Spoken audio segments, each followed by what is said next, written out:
Althea. And I'm Tally. And we are the Her Castle Girls. Hello. We are your favorite mindful mavens. We talk about motivation, mindset, business, and life coming from a personal development perspective.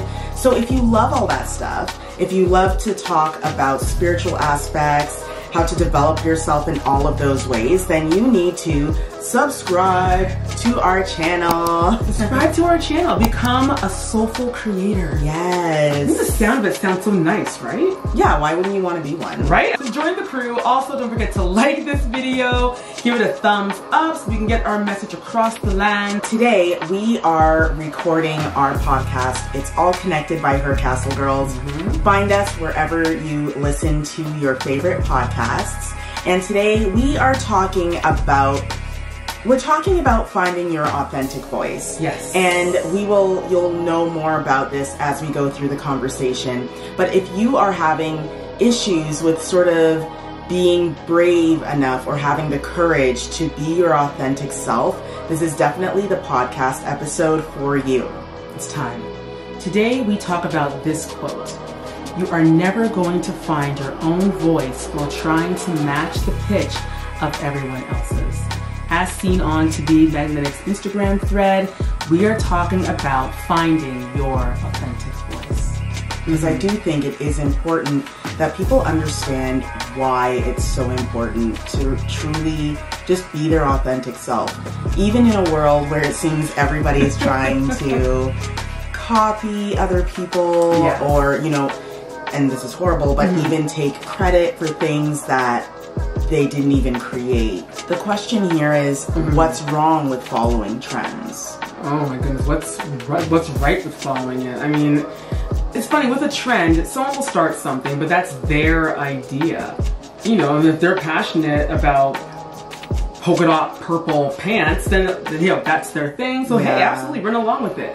But if polka dot purple pants are not my thing, but I see that everyone else is like talking about how great it is, even if I despise it, I'm still gonna be like, well, everyone's doing it, so I better just, hop on this bandwagon and do it too. But I'm limiting who I am and what I like, and I'm not showing the world, what I'm into. I'm just hopping onto the in thing at the moment. And then just like any fashion trend, it rides the wave and then it diminishes into the abyss of nothing. Whatever you do in life, no matter what it is, you should make sure that it aligns with you. You should make sure that it lines up with your values, it lines up with your beliefs.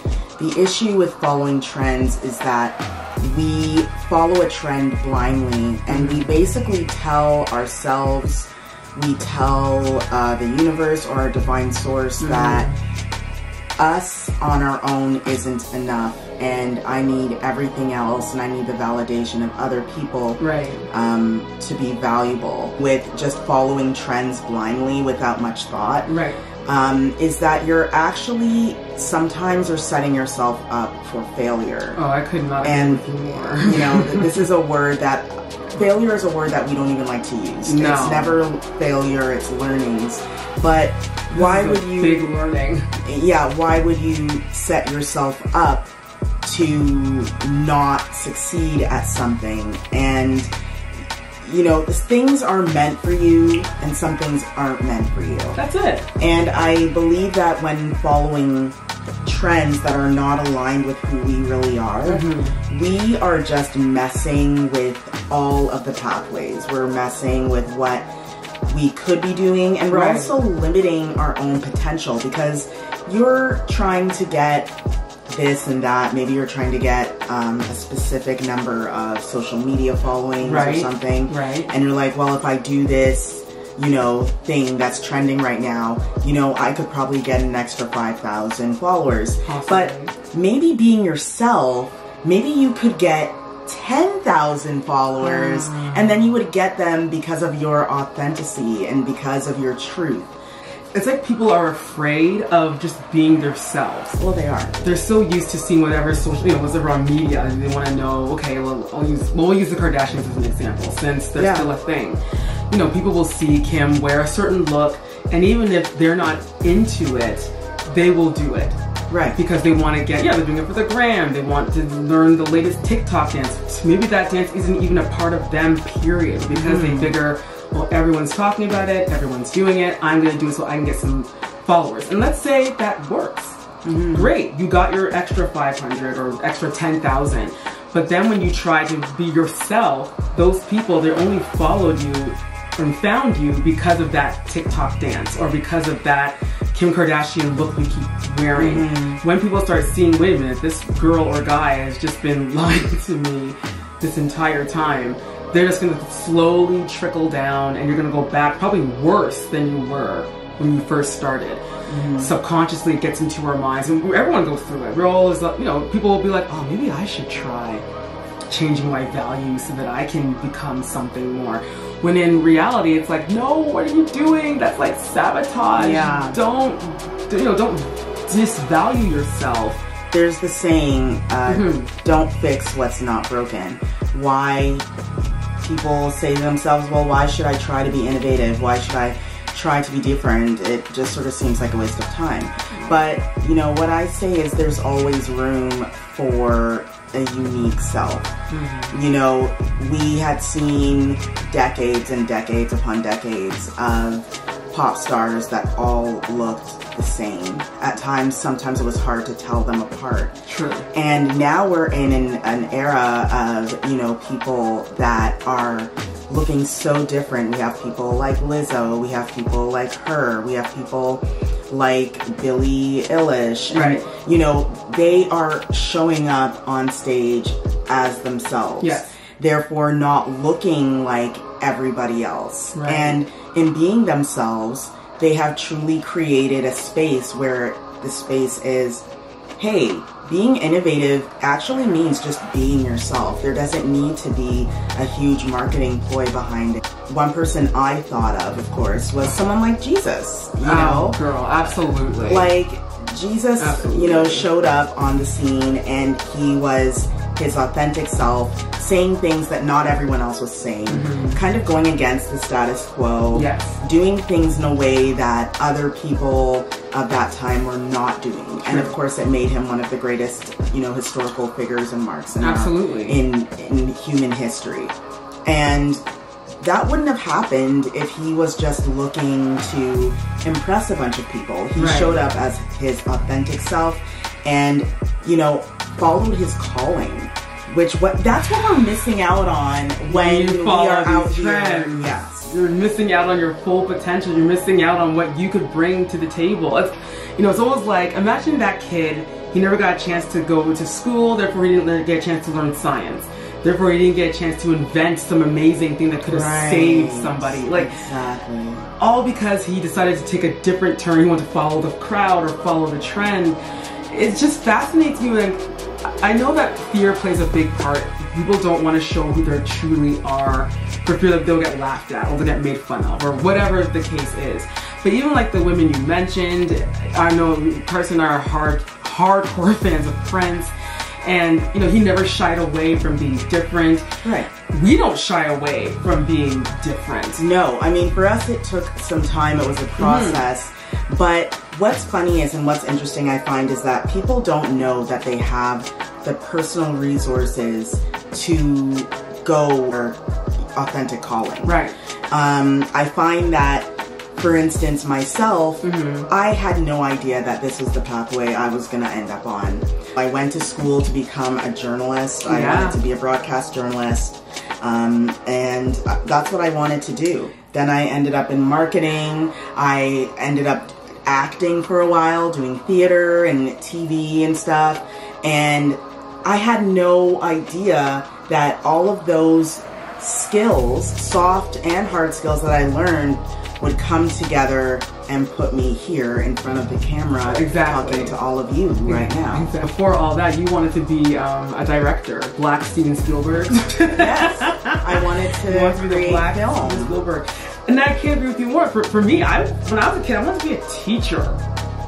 I wanted to actually teach like little kids. Yeah. And then from there it grew and I was like, yeah, no, I want to become a fashion designer. Then we wanted to become, from the age we could, as long as I can remember, we wanted to be singers and we just kept on changing different things. But to be honest with you, this delving into mind and wellness, this wasn't even on my plate. We wouldn't be able to do this unless we learned how to do all that other stuff. So true. Bombs just dropping. Wouldn't have happened if we didn't do this. I was a shy kid. There was no way you were going to get me in front of a camera to talk to anyone about anything.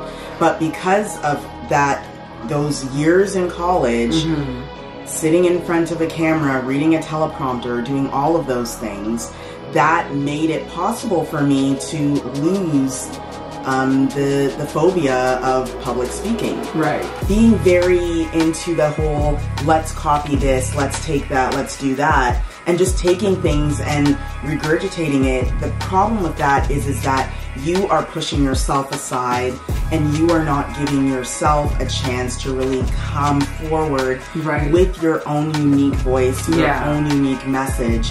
Again, the quote is, you are never going to find your own voice while trying to match the pitch of everyone else's.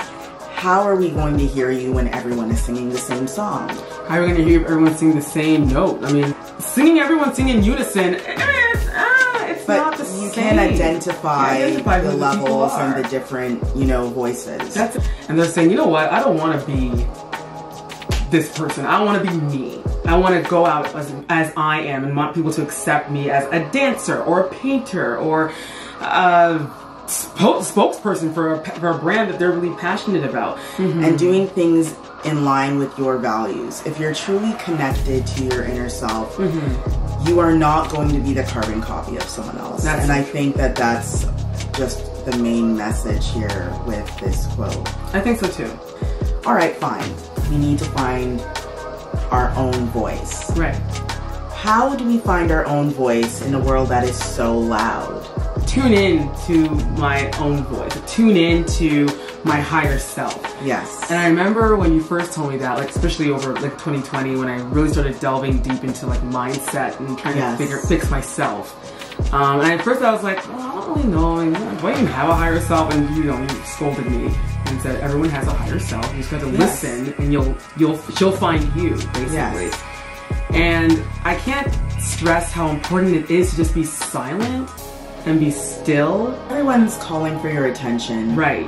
There's, I think, a stat where it's like you literally see 10,000 ads within, literally within maybe a 10-20 minute walk. That's insane. So we're constantly being yelled at, constantly being told, look over here, look at me, see me, don't you see me? I know what's best for you. My makeup will make you better. My products will make you better. You're not good enough unless you have this. So we're hearing that constantly. So how are we ever supposed to truly trust our intuition if we're being told that we're not good enough? That sucks. And it is hard to be focused on what you're meant to do in a world that is so loud. But when you told me to really just be still and really try to block out the distractions. So like you were saying, the advertisements, the other people's voices, and all these different things going on. When I started doing that, it took practice because I was so used to my attention span is so. When I finally got it, I was like, oh my god! And of course, it was something that I didn't even know that I was capable of doing. When myself told myself what to do, I felt like a breath of fresh air. And now I'm just like, oh yeah, higher self all day, every day. In order to listen to your intuition, you have to know how to cancel out the environment around you. And the only way to really do that and know you can do it is practicing meditation. I think meditation is the best form of learning how to focus on a specific thing for a certain length of time. We look at meditation as a waste of time, some people. They look at it as a waste of time. But it truly is that time where you are going to receive those downloads, you're going to receive those messages that are going to help you understand what you're about. And especially as a person who is a business person or someone that is trying to do something in this world that's going to stand out, you need something more than just the Wall Street newspaper. just because everyone is selling candles doesn't mean you should be selling candles. Exactly. Just because everyone is doing this doesn't mean you should be doing that. You have to do something that really speaks to your heart, as I like to call it, something that lights you up. Yeah. There are thousands of dancers on the planet. There are billions of singers, and there are trillions of coaches. Yeah. Trillions of doctors, scientists, whatever the term, whatever the career is. But the ones that are passionate about what they do, the ones that love what they do, they find their way and they make it. Why? Because they're living in their authentic truth. So true. It's not even a worry. It's not even a thing where you need to sit down and worry about, well, how do I find my own voice? You just need to sit in stillness and listen. That's it. Which is hilarious. It's something so simple, yet everyone's ready to like throw money. Well, how do I do it? Here, just take my money. Give me the magic beans. There are no magic beans. No magic beans. I'm sorry. So, okay, someone is like, I want to be myself. And I want to follow my calling. But I'm afraid my friends, colleagues, and my family will make fun of me or abandon me. And we know that this is probably the biggest reason why people do not follow through on their authentic callings or follow through on something that they really want to do, because they are obsessed with impressing the people around them. Yeah. I know it can be a scary thing when you have a passion and it's like you said, it's lighting you up and you're ready to just go gung-ho and do it, and you're excited to tell your friends and your family, and they kind of come back and they're just like, girl, what are you talking about? Like, you can't be a scientist. Come on, you can't be a model. What? Girl, shut up. You can't do braids, or you can't make that cake company come true. And you get so many like daggers, I want to say, thrown at you. Yeah, I mean, there are dream killers out there, definitely. There are people out there that they're acting out in their own fear because they tried one day to start a business, they tried one day to move abroad or do something. They tried to do it and they didn't do it in a way that worked for them. So now they project that fear onto everyone else that wants to do something adventurous or risky. But the thing is that I always say this, no offense, but one day your friends aren't going to be around. One day your family will not be around. They're going to desert you for some reason. One day they might desert you for something so silly, and you will be sitting in a job or in a career choice or in a relationship that you didn't want, and you would have wasted 10, 20, 30 years in a situation you didn't want to be in. Wouldn't it make more sense to follow your calling and know that you are fulfilling the purpose that was intended for you? And you wake up every morning knowing that you're doing exactly what you need to do for your soul. Yeah, whatever's calling you to be what you want to be, it has to be stronger than what your family and friends think. I agree. You kind of, like you said, I mean, it may sound cruel, but you literally have to just let go and move on with your life. Because if you don't, you're going to sit there and suffer, which is not fair to you, and it's not fair to the people you could have been helping. The kiss of death is the what if. I am not a fan of that. I don't want to be knowing that I'm 90, 100 years old, lying on my final resting place and saying to myself, wow, what would have happened if I started that store? What would have happened if I went to so-and-so? What would have? No one should live with that kind of agony in their mind, thinking. And I love talking about the importance of being your authentic self. It's so important. I mean, you know, we always say in the world of Kardashians, it's kind of nice to be, you know, the odd one. You know, it's kind of cool just to be that unicorn. And look, at your own pace, at your own time, no one here can force you to lose the fear and just become your authentic self. But when you do get to that point, you're going to be saying to yourself, oh my gosh, why didn't I do this before? It's a process. It is. It all begins with saying that you want to change. That's You it. want to start leading more in your own authentic voice. And once you just put that intention out there, you're gonna realize that things just start to flow, things just start to work. People start accepting your authentic self. People wanna see that more in person and online. So start that journey today. Thank you so much for joining us. We love you guys. If you haven't done it already, please do subscribe to our channel, click the notification bell, like this video, and leave us a comment below. Thank you guys so much for watching and for listening. Bye!